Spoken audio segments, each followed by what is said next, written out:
Hi, I'm Christy Mathias, and I'm here to interview Millcreek Township Supervisor candidate Joe Kujawa. The point of this interview is to help you understand a little bit more about Joe, why he's running for Millcreek Township Supervisor, and the qualifications that he has so that he is the best candidate for Supervisor. Joe, welcome. Thank you for having me today. It's a pleasure. Absolutely. Thank you for being here. I guess we'll start off with the basic question of why are you running for Millcreek Township Supervisor? Well, you know, there's many reasons to run for Township Supervisor, but there's 5 basic reasons that I believe I'm running for Millcreek Township Supervisor. Number 1, any elected official should be concerned about its constituents. I want to be able to be there to better serve the residents of Millcreek Township. Number 2, I think that I bring back the professionalism that was lost in the last 2 years.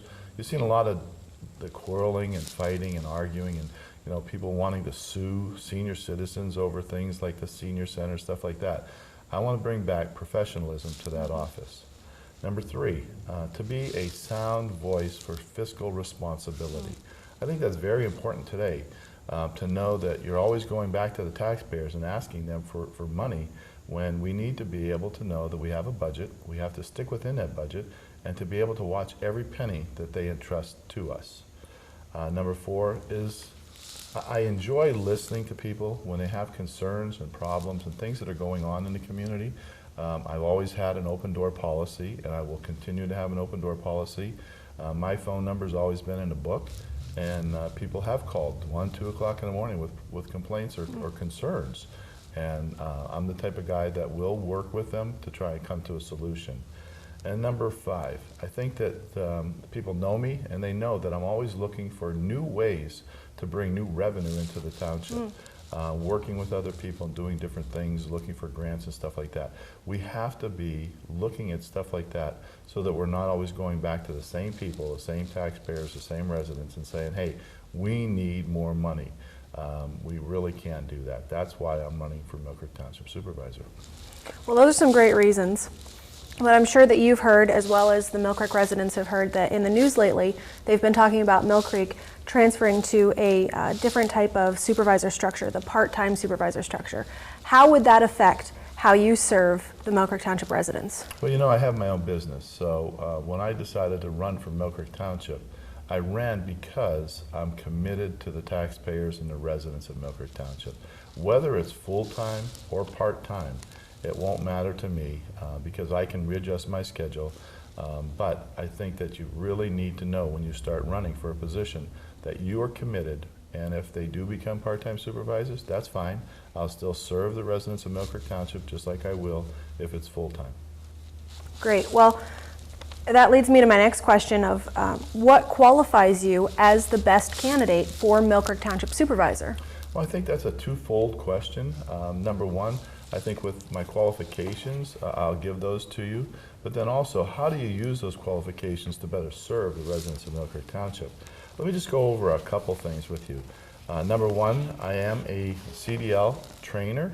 I'm also a CDL driver. What does CDL stand for? CDL stands for Commercial Driver's Licensing. And that is very important to be able to know that you've got the right people, that when you're hiring somebody, you've got the right people that can do the job. They've got the right licenses, they can do the job, and to make sure that they can do it very well to the best of their ability so that we have the right people working in Millcreek Township. I think one of the highlights that I've gone to school over for a lot of different things as far as road management. And I say a lot of different things because road management takes into the concept of, is it about draining? Do we drain the road? Are there problems with the road? Do we overlay a road? Do we tar and chip a road? Do we just take and mill a road and then overlay it with new asphalt? Or do we start all over again? And when you start over with roads, know the right material that you're using for the road so that it's going to last the longest possible time.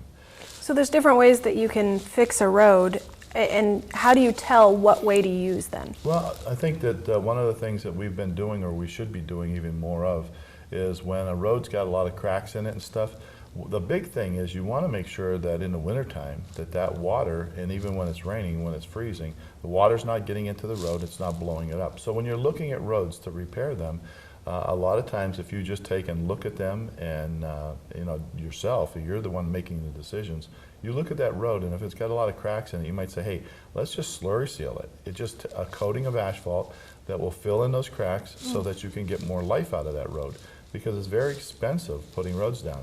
If you've got a hole, maybe just cut it out, patch it in the right way, and you seal it, and then you go on. A lot of times you may have to, instead of overlaying and getting them up higher than they're supposed to be, so there's a conflict with the driveway, you may have to mill it and repave it. And that's when you should be really looking at the base structure to see if it's going to fail or not, and you may have to put drainage in. But there's a lot to that, and we spend a lot of money, so we need the right person that knows what's going on with asphalt. Some of the other classes that I've taken that I'm very knowledgeable in is stormwater management classes. The storm or water line construction, sewer line construction. I've taken a lot of classes on those. One thing I think is very exciting, though, is some of the new things that are coming out with traffic light signaling. New things with traffic lights. What are those? Well, you'll come up to a traffic light, and maybe it's 1 o'clock in the morning, or maybe it's not 1 o'clock, but you're the only person that's sitting there at a traffic light. And you know that the environment is very, very important to us, and we keep hearing about everything that's going on with our environment. Well, if you're sitting there at 1 o'clock in the morning and you've got a red light, why are you sitting there? The new stuff, the new loop detection, along with a lot of the new technology to be able to loop with the new equipment that they have, you can take and have traffic lights that'll stay green until they're tripped. And what I mean by that is when you have a loop detection that's right by the intersection, you'll see where they cut it out. And when a car comes over it, it breaks that barrier, and then it tells the traffic controller, hey, there's someone waiting here. Let's turn green because nobody else is asking for the signal. So as far as connecting all of our lights and making sure that you can move, like Peach Street, move quickly and try to get people moving, they're not sitting there, they're not wasting gas, because gas is so expensive today. Just sitting there waiting for the light to turn green. Sure. And then the pollution that's coming out of the cars. I mean, they're trying to make them cleaner, but you know what? It's still sitting there wasting gas and polluting the air. So let's do something, and let's make more improvements to our traffic light system. I think the one thing that I really enjoy is recycling. There's a lot of new techniques that are out there now, a lot of new thoughts out there with recycling, and I think that's very, very important for our community. So as far as recycling, what are some things that you can touch on that you're excited about? Well, let me just step back a second and just say this. We used to think that recycling, we teach the kids how to recycle, and it was like, okay, we've got them now, recycling, but why is it important for all of us to recycle? Number one, if we keep putting garbage into the landfill, sooner or later we're going to run out of room, and we're going to have to take and do something different where we're shipping our garbage out. It's going to be more costly for us, where if we recycle, the big thing about recycling now is if you're recycling glass, if you're recycling aluminum, you're recycling your cans, you're recycling cardboard, you're recycling paper, you're taking all that material and you're putting it into an area where you can get money back from the state then, so that you can put that back into your budget. So with recycling, the better job we do with recycling, the better job and the more money we'll be able to receive from the state for getting rid of all that material. And then we're not filling up the landfill so that we have to look for other places to dump our garbage, which would be very costly. Those are some great ideas. Now, you mentioned the answer to the question as far as qualifications. There's two parts to the job. There is. What was the second part? I think putting these qualifications into practice, we talked about my CDL training. To be a CDL trainer, it enables me to be able to take and look at the people we're hiring and make sure that they can do the job, make sure they have the right licensing, so that we're hiring the right people for the right job.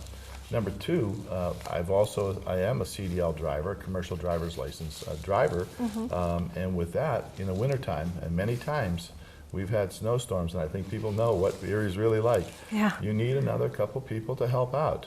We don't have enough employees in Millcreek Township to have 2 full shifts. So what we do is normally we would take like myself and other supervisors and be able to say, okay, I'm going to pitch in and go out and plow.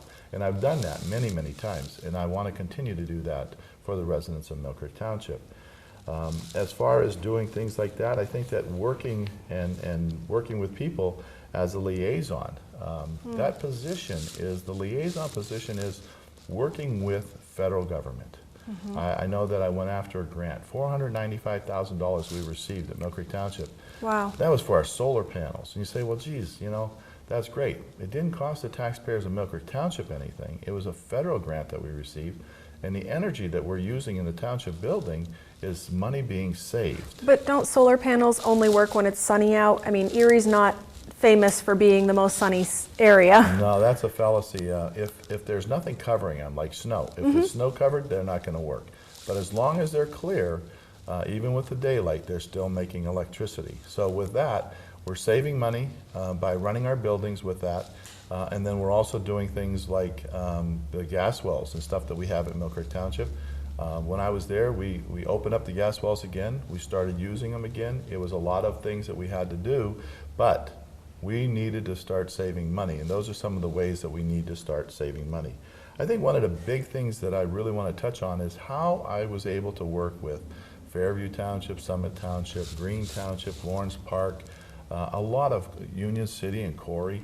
A lot of times, you know, we work together, we purchase things together, and we save a lot of money by doing things like that. That doesn't seem to be happening anymore because no one wants to take the time to make those connections. But as a liaison, that's one thing that I like to do. Also working with our state legislators after grant money. I remember going to Carl Boyce when I was first elected and talking to Carl, and he got us a state grant so that we could take and upgrade our radio system for our firefighters. That's important. It's very important because when they're in a burning building, they need to communicate with one another to be able to say, hey, this is what's going on. You need to get out, or you need to come out right away, or whatever the case may be. But working with our federal government people, working with our state, and I think it's very important to work with our local officials to be able to work together to save money to get this job done. So you touched on working with the other townships. Are you basically telling me that there was a program in place that you worked on that you were able to swap services instead of paying for that to save the taxpayers money? Absolutely. We would take and when we were milling out roads, the other townships had larger trucks. So we'd ask them to come in and we would make a deal with them. It wouldn't cost us anything, it wouldn't cost them anything. They would get our material from the milling, and then in turn they would do things like when we needed to fix that road again, they'd bring their big trucks in, haul the asphalt to our paver, and then we'd be able to save money because they could carry twice as much as a single axle truck could carry. Wow, that's great. Well, I really appreciate you taking the time to explain some of the reasons that you're running and the qualifications that you have, programs that you've put in place. I know the Millcreek residents really appreciate everything that you've done so far and that you plan on doing. Well, thank you for having me. And I'd just like to take this moment now to be able to talk to the residents of Millcreek Township. I believe when you go to the polls on November 3rd, you should be looking for someone that has the experience, the knowledge, and dedication that I have to Millcreek Township. I think I've proven that. My hard work, the work that I do for the residents of Millcreek Township, did show. I was concerned about how we spend our money, what we do, and I do believe that I am the most qualified candidate for Millcreek Township. So I'm asking you for your vote on November 3rd. Vote for me, Joe Kujawa, for your Millcreek Township Supervisor. Thank you. On November 3rd, vote for Joe Kujawa for Millcreek Township Supervisor. Paid for by the Friends to Re-elect Joe Kujawa.